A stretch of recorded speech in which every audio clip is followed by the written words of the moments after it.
Tu penses que c'est un cheat? Alors t'as rien compris à Free Fire. Ce que tu vas voir, personne t'en a parlé avant. Aujourd'hui, je te montre comment on joue en X2 corps à corps, comme White FF, la légende Free Fire mobile. Alors si t'es chaud d'apprendre, installe-toi bien et regarde bien jusqu'à la fin.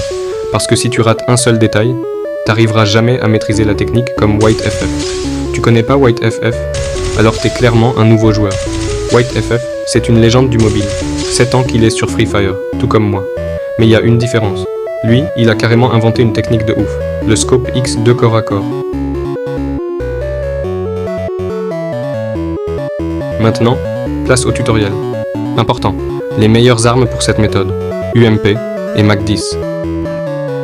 Étape 1, place ton viseur juste en dessous des pieds de ton ennemi. Étape 2, fais-le monter progressivement, des pieds jusqu'à la tête. Étape 3, et dès que tu as mis la première tire à la tête, c'est-à-dire un headshot, ouvre direct la visée. À cause de la mécanique du jeu, dès que tu ouvres le viseur, il va se coller à ton adversaire. Et ne plus le lâcher, comme si c'était un hack. Mais attention, si tu forces trop ton tir, tu vas coller la poitrine d'abord, puis la tête. Et là, c'est pas clean. Petite astuce bonus de pro, attends toujours que ton ennemi tire le premier. Pourquoi? Parce que là, il s'arrête net. Et il devient une cible parfaite pour la méthode. Et tu vas voir que c'est facile. Il n'y a que 3 étapes, mais faut bien les pratiquer, si tu veux vraiment maîtriser la technique comme un pro.